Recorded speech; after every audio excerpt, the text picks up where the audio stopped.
And welcome back, everyone. This is the X Zone. I am Rob McConnell, coming to you from our broadcast center and studios in Hamilton, Ontario, Canada. If you'd like to send me an email, xzone at xzoneradiotv.com, on all social media sites, Xzone Radio TV. On the X Zone Broadcast Network, you can visit for all the broadcast information on the X Zone on the X Zone Radio Show, as well as the other programming that we have available for you, 724-365 at www.xzbn.net. And for the X Zone TV channel, Channel 21 on SimulTV, simultv.com. My guest this hour is Mark MUNCY. He is the creator of Hillview Cemetery, a charity haunted house in Central Florida that was so infamous it was banned by the city of St. Petersburg. An author of horror and science fiction, he has spent more than 3 decades collecting ghostly tales and reports of legendary beasts. Currently, he is finishing his 3rd book for the History Press after the best-selling The Eerie, Florida, and Freaky, Florida. He lives in St. Petersburg, Florida, on the remains of an ancient midden with his wife, Carrie Schultz. Occasionally, he is visited by his daughters when they remember he is still there. I know that feeling well. Joining me now is Mark MUNCY. And Mark, welcome back to the X Zone. Great having you with us. It's good to be back, sir. Hey, listen, I have to ask you, Hillview Cemetery. It's a haunted house in Central Florida that was so infamous it was banned by the city of St. Petersburg. Why would they do that? Well, we were kind of a victim of our own success. It was a charity haunt. It was in my backyard, basically. We turned a couple thousand square feet into a huge, sprawling haunted house. Never actually went in my home. It was always just around it, although nobody knew that because we built it, looked like indoors. People loved it. And we had thousands of people every year. So when you have a few thousand people going through your backyard, the city's usually pretty lenient about it since it was for charity. But we got a new mayor and, things changed. Politics. Exactly. Well, are you still doing it? A charity's a pretty good reason to do something. We haven't in a couple years. We've been kind of waiting on the administration to change. We're hopeful. We're hopeful that might happen. But we are looking at other possible locations. So, where does your interest? It might rise again. Well, we hope it will. Where did your interest in the paranormal come from, Mark? Oh, it goes way back. One of my earliest memories as a child was in a house in Dayton, Ohio, where I grew up. And I remember going up into our attic, which was my play area. Went off my room on the 2nd floor up to the 3rd floor. And when I walked into the attic, there was a dark shape in the middle of the room. And it looked up at me with red eyes. And that is my earliest memory. And because of that, I've always kind of been drawn to the dark and unusual. Tried to figure out what it was. Still, theories about it to this day. So, what is your most favorite aspect of the paranormal that seems to draw you closer than any other? We love ghost stories. I love the stories behind it all. I've been a big fan of ghost stories for forever, but I've got to say more recently, I love the history and legends of cryptids and how they have evolved over the years. And that's, basically what my books have been about is they primarily focus on cryptids with a few ghost stories here and there. Because there's such fascinating stories and so many amazing tales. So tell me, what is the oddest cryptid that you've done research on?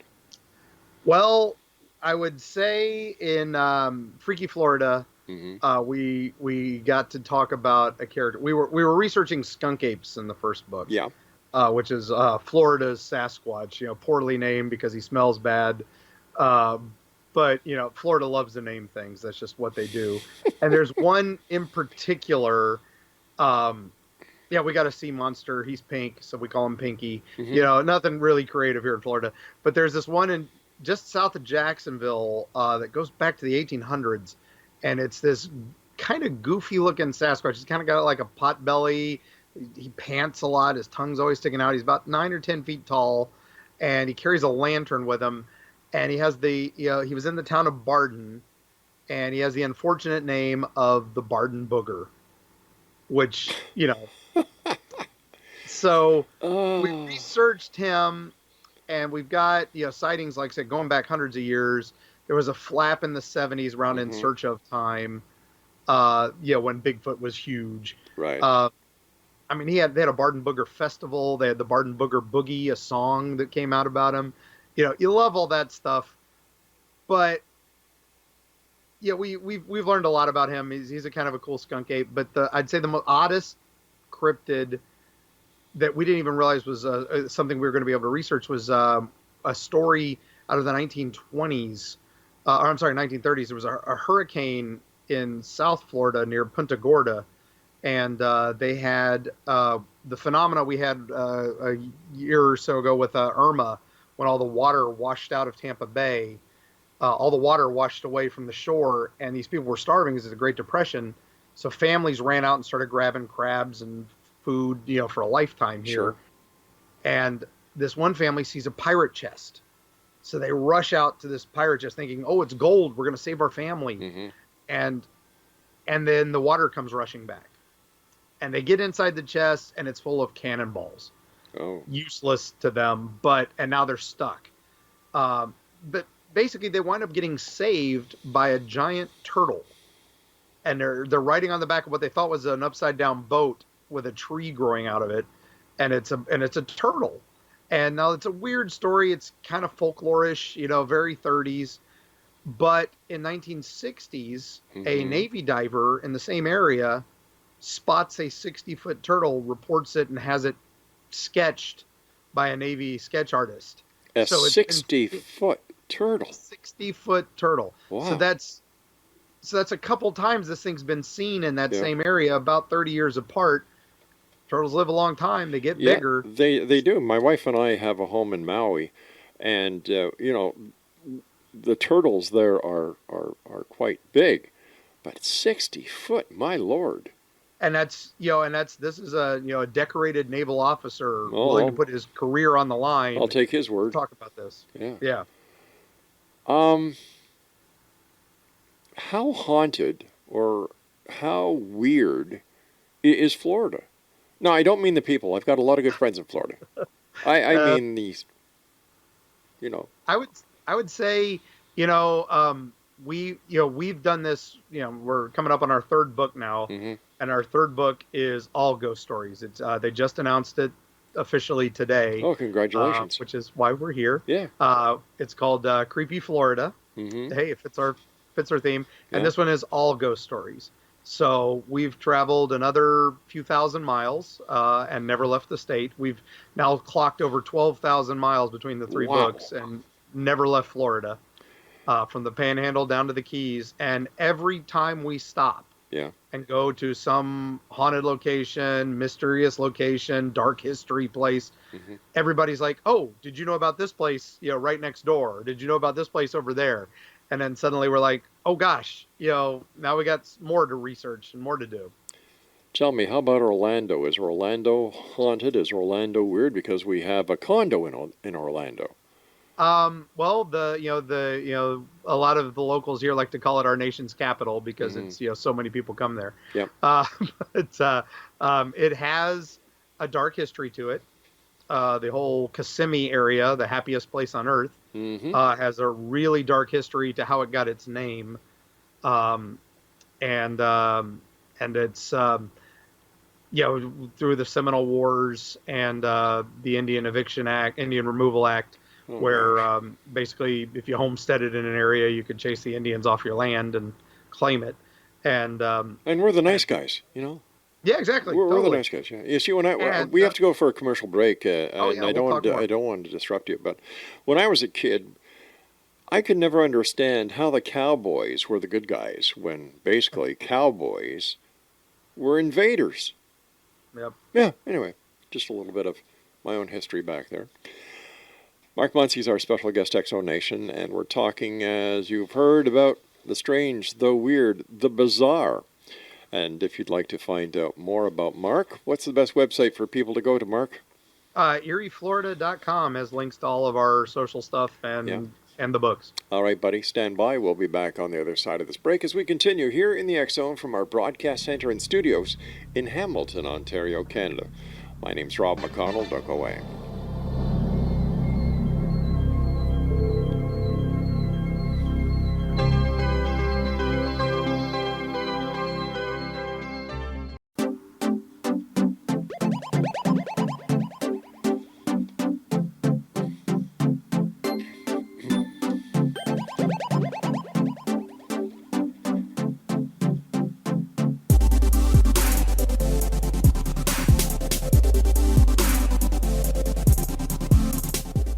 Welcome back, everyone. Mark MUNCY is our special guest. His website is www.eerieflorida.com.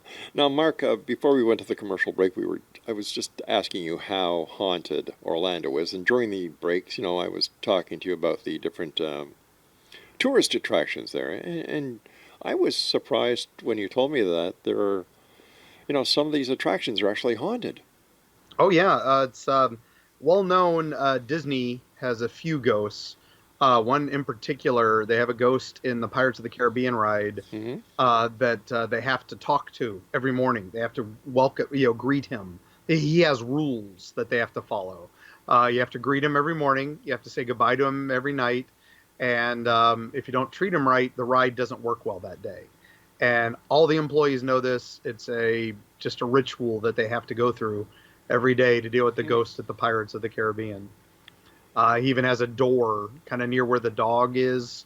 At the end, there's this one little tech door, and when that door is open, that usually means he's out and about, and that's when they know something's wrong. But there's a recent ghost at the Haunted Mansion. I think a kid was, been spotted there. There's ghostly kids who ride the Spaceship Earth over there a lot. No one really knows their story. We have our books are at a shop in Universal Islands of Adventure called the Shop of Wonders, and it's on the Lost Continent Island. And so we've been recently talking to Universal employees, and they've told us of a few ghost stories. Now, one of the things I know the Harry Potter fans love going to the Harry Potter world. In the Nocturne Alley area, they have a bookshop that's one of Bergen and Bert's, I think, is the occult bookshop. It's like the dark guy, the evil wizard's bookshop. And they actually filled that place with haunted artifacts that they bought to try to just make it authentic. And the problem is they think they've actually brought in some ghosts. They refer to one called the Sulphur Man, who hangs out over by the fake chimney. Now, it's a fake chimney, but you will smell sulfur when this guy's around, and you'll hear, just whispers. And that's not part of the attraction. That's actually just something weird that started going on there that employees have been noticing. Wow.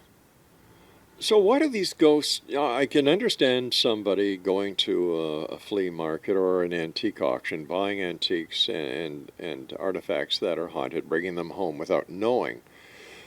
But why do other ghosts actually remain in places? For example, the ghost of the pirate or the ghost in the pirate cell.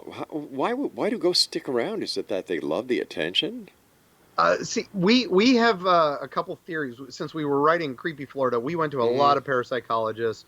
We went to folklorists. We've talked to Indian shamans, Right. and we've talked to everybody to get different theories. And we almost like to think that it's kind of like Close Encounters, where there's different levels of ghosts. Sure. Different levels of alien encounters. There's different levels of ghosts. And like a level 1 is what they kind of refer to as the stone tape. Those are the ones that are just recordings in the walls. They replay the same incident over and over and over again. Don't really have any rhyme or reason to them. Then there's the next level, which are able to communicate and able to do make noises. And then you've got like poltergeist style that don't seem to make any rhyme or reason but throw stuff around and just kind of playful ghosts. And then you've got kind of the more negative energy things. and and it just goes on and on from there. We like to refer to them not supernatural, but preternatural stuff we don't understand yet. That hopefully someday people can study it and figure it out. Hmm. Why do you think that there is not as much hardcore scientific investigations being conducted on ghosts and other aspects of the paranormal, with I so many people involved in the industry these days, as well as the increased number of sightings and cases reported to not only paranormal investigators but parapsychologists? Exactly. That's one of the we were on a recent ghost tour Hmm. of ghost hunt with Memento Mori Paranormal down here. They got us into a famous house down here called the May Stringer House, Okay. which is people come from all over the world to hunt in this ghost house. Numerous ghosts in there, an infamous one called Mr. Nasty in the attic, and a bunch of other unusual ghosts. Um, and we were able to go on this ghost hunt, and it is the first time for Carrie, my lovely wife and illustrator. It was her first ghost hunt. As much as we've done all these other things, she's never done that. And it was just fascinating. They've got all the equipment. They've got all these things. They've got stuff that's based on even stuff Edison and Graham Bell were working on before they died. They were Hmm. trying to come up with machines to talk to the dead. Sure. Um, and people forget that. They're like, hey, these guys invented this and this and this, and they were working on other things too because they couldn't understand some of the things they were coming up with. And I think that's kind of where it's still in that field. It's to this day we haven't put any money in it because the minute you say ghosts, UFOs, Bigfoot, Hmm. anything like that, people go, oh, you know. Yeah. I mean, chiropractic medicine for many doctors is still not medicine, but it does help. It does. Yeah. It truly does. In your opinion, where is the most haunted location in Florida? I will say the May Stringer house definitely is up there. If not the most haunted house, it's at the top. The Riddle House down in Port St. Lucie gives it a run Hmm. for its money. That's an infamous house that was a home for a caretaker for a funeral for a cemetery, and that place has numerous ghosts.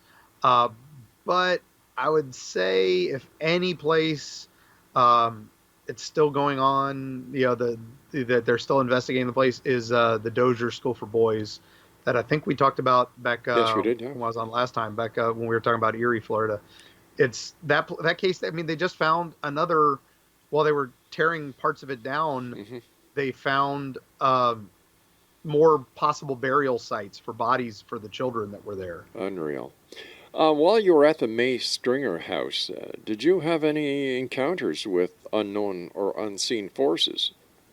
They were doing what they called some interesting. They were doing some things. They had a thing called an obulus Hmm. that plays random words based on fluctuations, and we got one word kept popping up. It was Murphy, and they were trying to figure out anybody named Murphy with the house. And I'm like, they've got a room full of military memorabilia from Florida, and the parapsychologists were trying to figure out the name Murphy, and I'm like, it's Camp Murphy. The Camp Murphy was a famous military installation in Florida. Almost a lot of people who went through Hmm. basic training down here in Florida went to Camp Murphy for World War II, and that became where we were learning radar. That was like a super secret project there too. Right. And so you've got all these military room, memorabilia. Hey, there's a trigger word. Um, so that was interesting to me because they had never put that together. Um, and then when we were up in the attic area with Mr. Nasty, there was an old vaudeville trunk, and I was fascinated by the trunk more than anything else because this old vaudeville trunk was amazing. Hmm. But then when they brought out their thermal camera, I was 90 some degrees. The people with us were all in the 80 degrees because it's Florida and it's hot, and the room itself was like 70s. But the trunk was giving off as much heat as me. It was like 90 some odd degrees just coming from this trunk. No electrics, no nothing. It was a heat source. And how does that happen? I don't Scientifically, know. I couldn't figure it out. Yeah. So, with these ghosts, why do they stay there? If there is so many questions, Hmm. and one of the main ones that I I still can't fathom is why they stay there. Because if they're there and they don't like people coming, or why don't they just leave? And that's what, like I said, with the Yeah. different levels, we think some are stuck. We do think some are recordings that I Mhm. don't think they're actually a spirit, Yes. but they're like some sort of emotional energy that just replaying some traumatic event, or even just something common that they did that was just there. Well, uh, the fact that we are all surrounded by an electromagnetic field that's mhm. called the aura, and with all the electromagnetic variances in a house or anywhere else, could it be that the essence or this voice is actually trapped in an electromagnetic field, and this is the reason for it? I mean, that's what the parapsychologists all believe, and I Really? and I I tend to lean that way myself. Hmm. I think there's just sometimes a little bit of that energy gets stuck and needs to play out something. I'm not a big fan of, oh, we're going to help them pass on. I think Yeah. this is just a piece. This is something else. I think it's a mirror. You know. All right, stand by, Mark. You and I have to take our break at the bottom of the hour for the news. And Exonation Mark MUNCY is our very special guest this hour. And if you'd like to find out more about Mark, visit his website, an interesting website. Be prepared to spend some time there at www.eerieflorida.com. This is the X Zone. I am Rob McConnell, coming to you from our broadcast center and studios in Hamilton, Ontario, Canada. Don't forget, you can read the current edition of the X Chronicles newspaper with our compliments at www.xchroniclesnewspaper.com.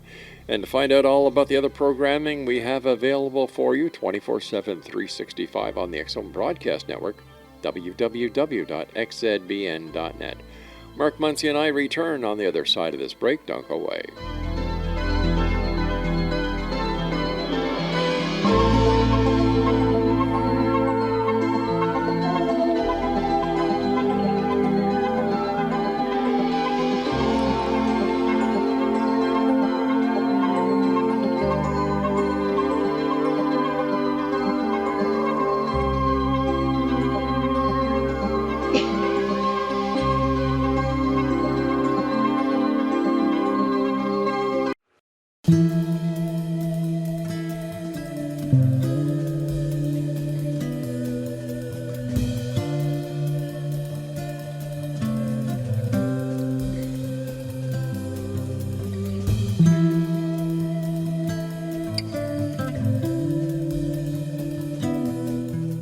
Welcome back to the X Zone. I am Rob McConnell, and for those of you who are watching us on the X Zone TV channel, we are now proud to say we are broadcasting in full 4K and ultra high.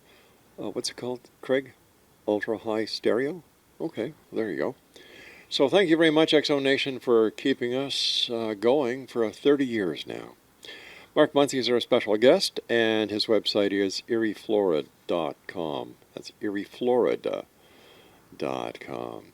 Mark, over the years, have you seen changes within the way that people go out and actually do investigations? What changes have you seen? Well, a lot of it's for the paranormal Hmm. guy, for the ghost hunters, it's the equipment. They keep getting new and new devices that try to make their jobs easier for detecting magnetic fields Right. and thermal fluctuations. There's even attachments for phones that have infrared cameras on them now, and stuff like that, which is pretty amazing. Although it's kind of fun, we're running around with camcorders from the 1990s, just because they tend to, be more, just easy to use at the time, especially if you have power fluctuations, which Hmm. are common with these things. Um, as for the UFO investigators, it's always interesting to talk to them because they now have access to global cameras, so they can follow, sightings through webcams. And that was something I'd never thought of. It's like, oh, or dashboard Yeah. cameras, and then for the skunk ape hunters and the cryptid hunters, they've got satellite imagery. They've got much more highly detailed maps. GPS alone makes all the difference when you're out in places like the Ocala National Forest or the Green Swamp. There were areas of that were completely inaccessible a few years ago, now have basically maps to them. I still wouldn't want to go out there, from now till November just because of bugs and heat. But you can go there a few times a year. Speaking about UFOs, are there a lot of UFOs sighted in the Florida area? Quite a few, actually. Miami's had its fair share. The most famous, of course, were Gulf Breeze Hmm.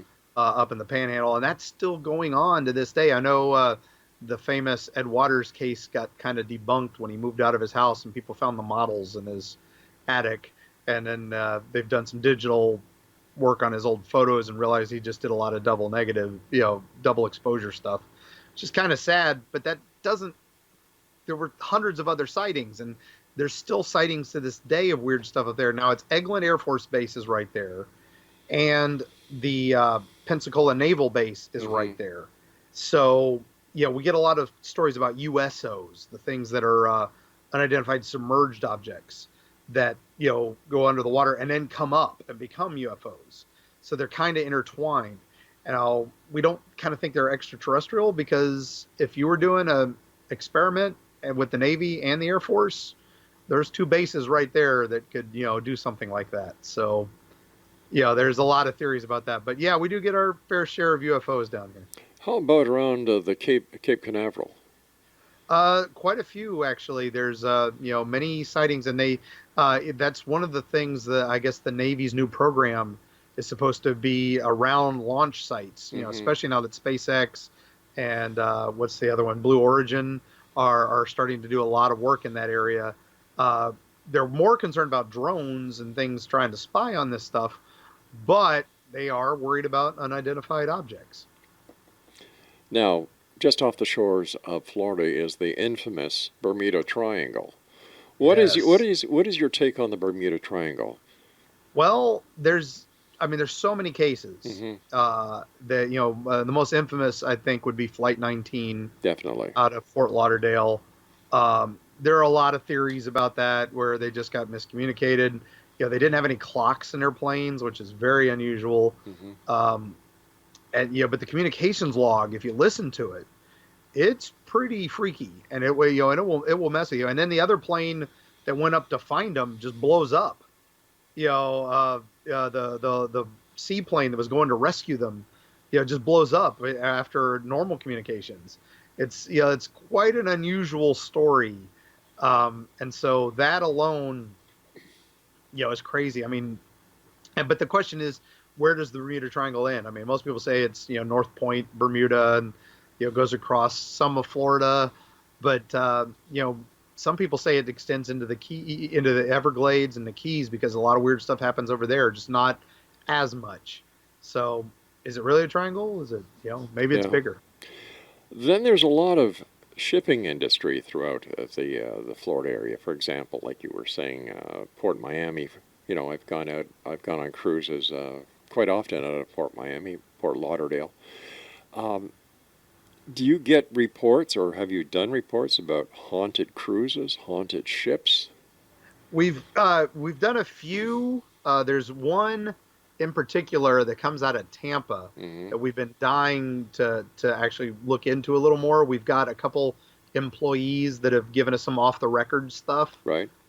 So we're kind of hoping that maybe we can get one to go on the record so we can actually delve into it. Hmm. We've got, of course, the famous. We got a lot of planes that are haunted down here. We had flight 401, infamous, the plane that went down, and then the pilot and the co-pilot kept showing up on other planes that were using parts from their plane, Hmm.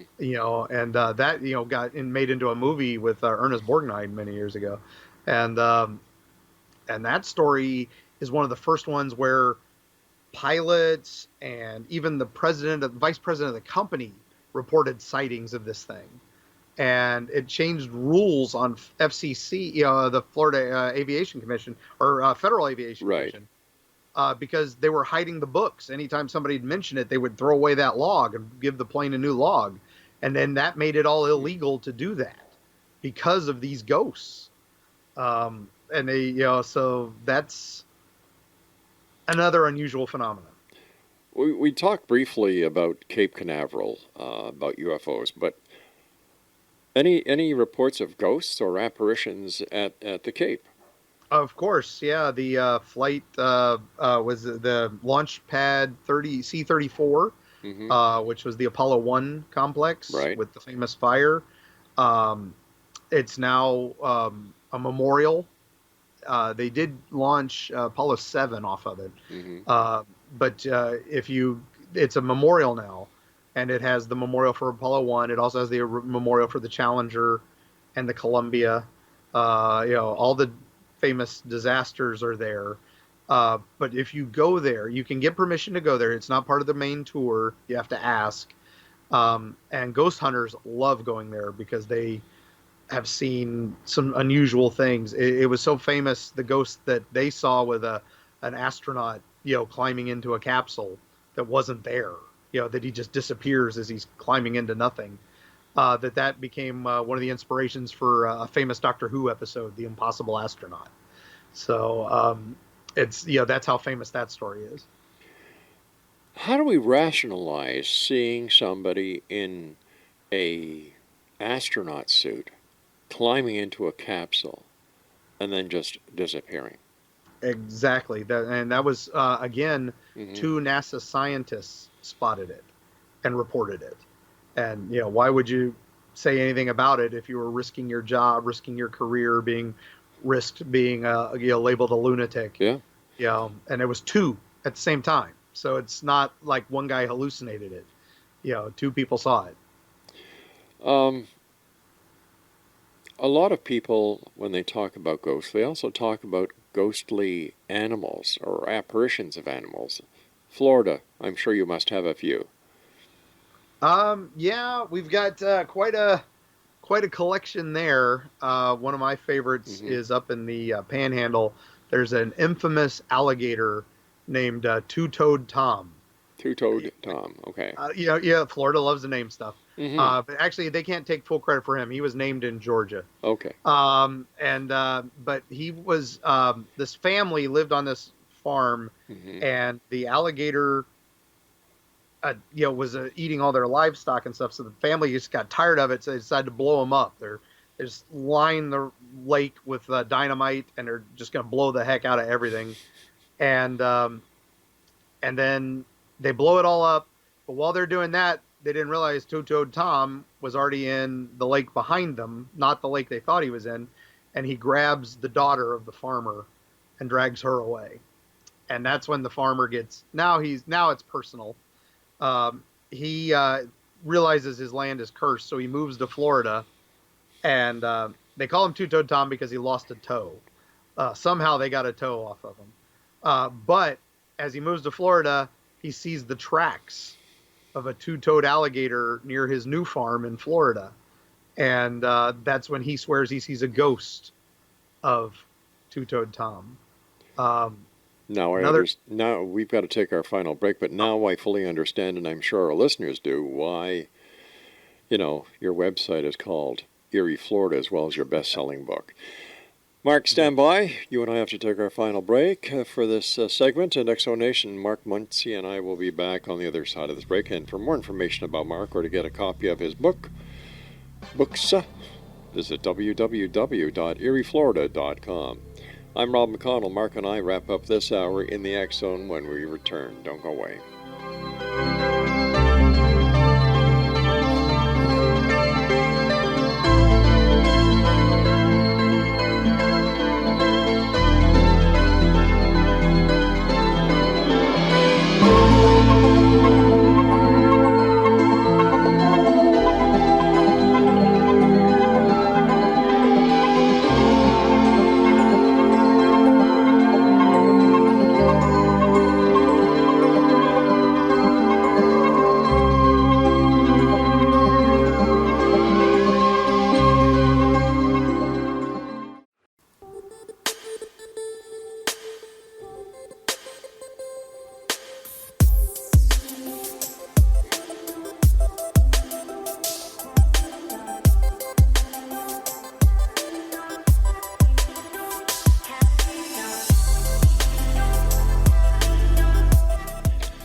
Explanation, Mark Muncy is our special guest this hour, www.eerieflorida.com.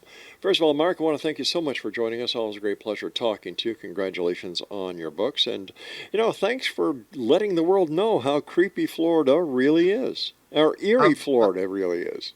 Yeah, I'm standing on the shoulders of giants, I've got to admit. There was, the great Charlie Carlson back in the day who wrote Weird Florida. Way back, I want to say it's 86 when it first came out. I was, chatting with him trying to update it number of years ago. And he had gone on and made a few others that never really quite caught on. But he passed away while we were first starting Eerie, Florida. Oh, no. So, we carried on without him. But there's been so many investigators and so many storytellers who've done all this before me.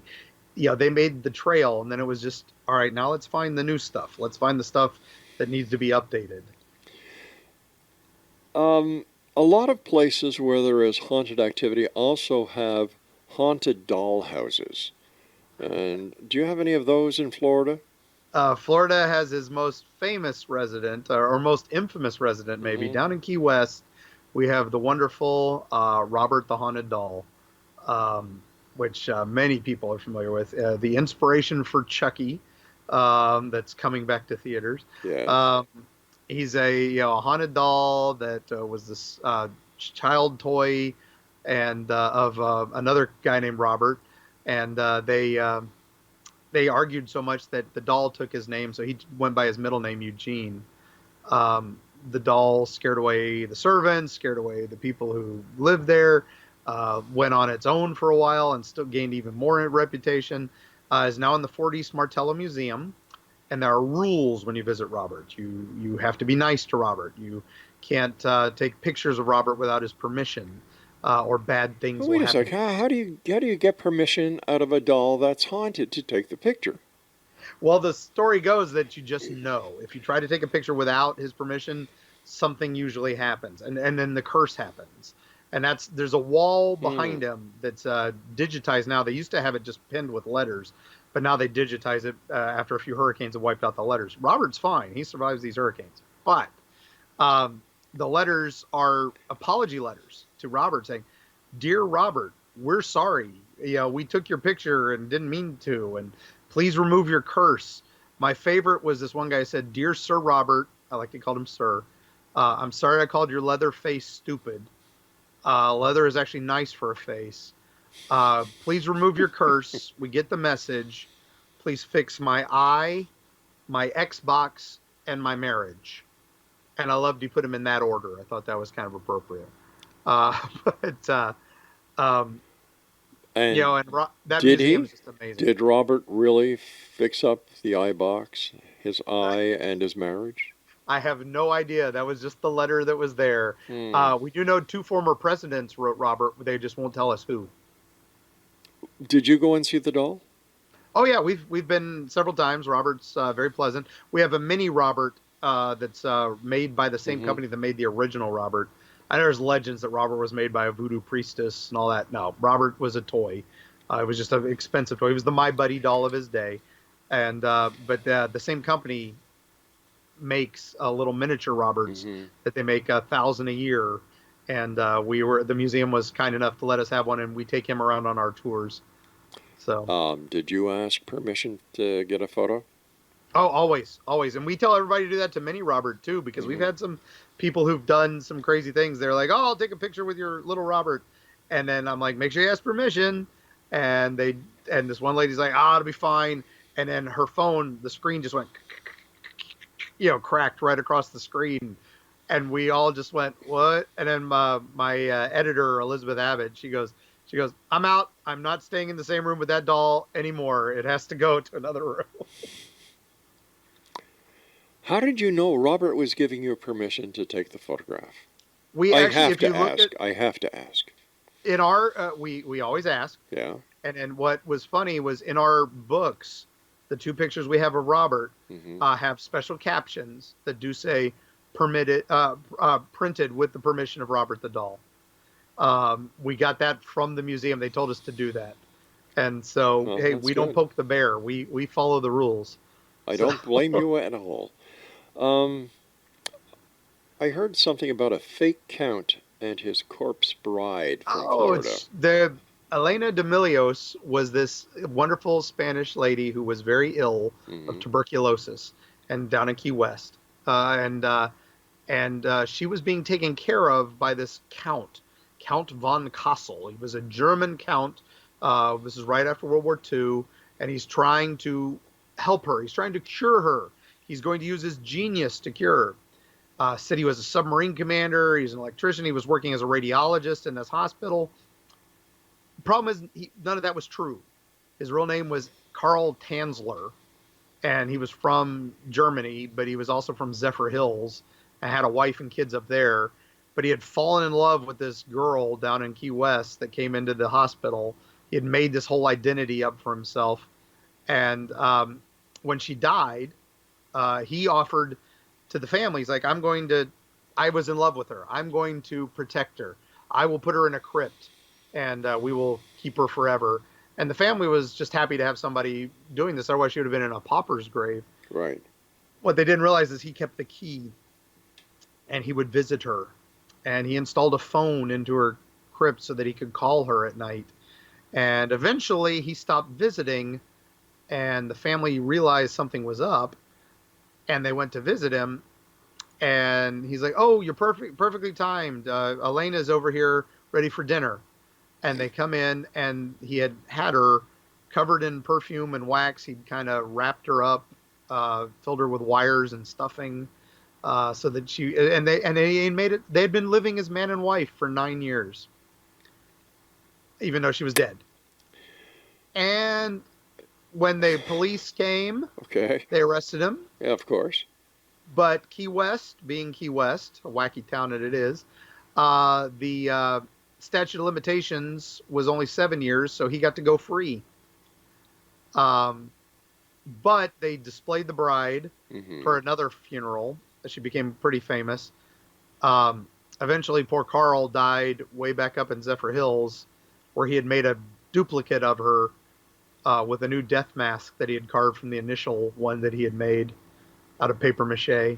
And that one is on display in the same museum that houses Robert the Doll down in Key West, Fort East Martello Museum.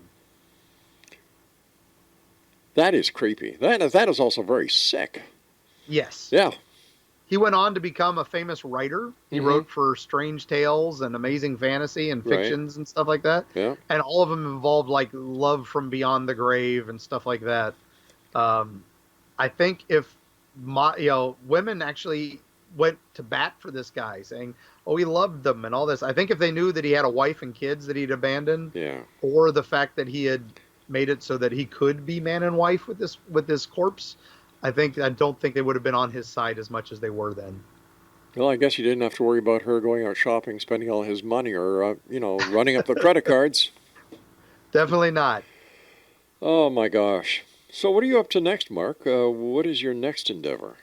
Well, we've got the third book coming out in September, Creepy Florida, which we're wrapping up now. Carrie's done some amazing illustrations for that one as well. But we've got, and this one has more pictures than any of our others because it's got 90 some odd photos with a color insert, 16-page color insert in this one. So it's a true travel guide to the most haunted places in Florida.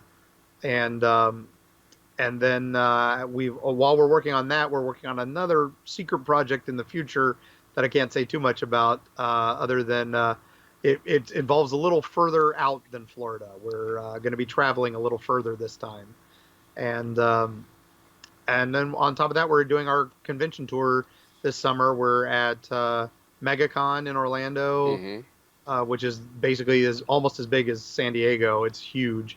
We'll be at Spooky Empire in the fall, which is like the dark side of Comic-Con. It's all horror and such. And then we hit a lot of other places. EerieFlorida.com's got all of our appearances. Quickly, I've got about a minute left, Mark. What can you tell me about Judge Stickney? Judge Stickney, St. Augustine, famous ghost story, Huguenot Cemetery. They dug him up because they were going to move him to Washington State. His family wanted him back up in Washington, D.C., and when they dug him up, these two drunks came by and saw he had gold teeth, so they stole his teeth. They ran and punched out the mouth of the body and stole the teeth. And now his ghost is still seen in Huguenot Cemetery looking for his teeth with his old stovetop pipe. People think they see the ghost of Abraham Lincoln. It's this guy looking for his teeth because he wore the same hat. Unbelievable. First of all, Mark, I want to thank you once again for coming on the show. Always a great pleasure. Let us know when your new book is available. We'll get you back on. And just keep up the great work and keep us in the loop. Always, always. So see you on the other side. Hopefully not for a long time. Oh, you mean the other side. Yeah, gotcha. I thought you meant the other side of the veil, life, death, and everything else. All right, Mark MUNCY has been my special guest this hour, www.eerieflorida.com. And after this this bit of time we've spent with Mark, I'm going to have to see if my wife is interested in selling our home in Orlando. Somehow, I don't think so, but I'll give it a try. Once again, his website, www.eerieflorida.com. I'll be back on the other side as we continue here in the X Zone with some of our stations and other networks. If not, and you're leaving us, always remember to keep your eyes to the sky and your heart to the light. For the X Zone Radio TV show and the X Zone Broadcast Network, I am Rob McConnell.